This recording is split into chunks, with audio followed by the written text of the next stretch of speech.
నల్గొండ జిల్లా నెడమనూరులోని కోర్టు భవనం సమీపంలో గత 30 ఏళ్లుగా నివాసం ఉంటున్న ఇండ్లను అధికారులు కూల్చివేశారు.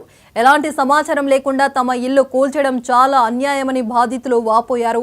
ఇంట్లో సామాన్లు సైతం తీసుకొనియకుండా జేసీబీతో కూల్చేయడం చాలా దారుణమని ఆవేదన వ్యక్తం చేశారు. ఇది తెలుసుకున్న దళిత సంఘం నాయకులు సంఘటన స్థలానికి చేరుకొని న్యాయం చేయాలని డిమాండ్ చేస్తూ ఎంఆర్ఓ కార్యాలయం ముందు ధర్నా నిర్వహించారు.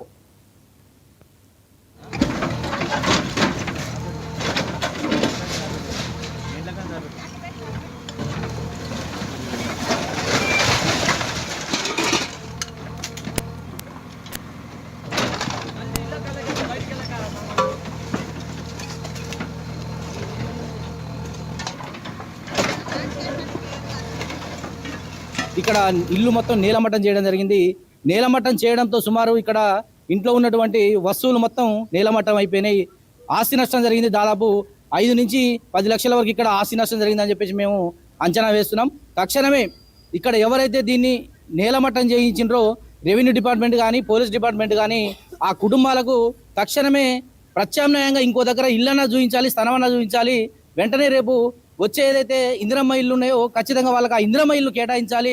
పొజిషన్ సర్టిఫికేట్ వెంటనే వాళ్ళకి ఇవ్వాలని చెప్పేసి ఖచ్చితంగా వాళ్ళు ఆ పొజిషన్ ఇందిరమ్మ ఇల్లు ఏవైతే ఉన్నాయో వాళ్ళకు హామీ ఇచ్చేంత వరకు ఈ విషయాన్ని రెవెన్యూ ఆఫీస్ ఏదైతే ఉన్నదో ఎంఆర్ ఆఫీస్ ఏదైతే ఉన్నదో అక్కడికి వెళ్ళి ఎంఆర్ఓ గారితో మాట్లాడి ఒప్పుకుంటేనే దీన్ని వదిలిపెడతాం తప్ప ఆయన ఒప్పుకోక మాత్రం ఎట్టి పరిస్థితుల్లో ఈ విషయాన్ని చాలా తీవ్రంగా తీసుకోపోతామని చెప్పేసి 40 ఏళ్ళు అవుతుంది సార్. 40 ఏళ్ళ నుంచి ఉంటున్నాం. ఇలా 40 ఏళ్ళ నుంచి ఉంటున్నాము. 40 మాకు ఒక ఇచ్చిరు సార్, పైసలు కట్టమని కాగితం ఇచ్చిరు.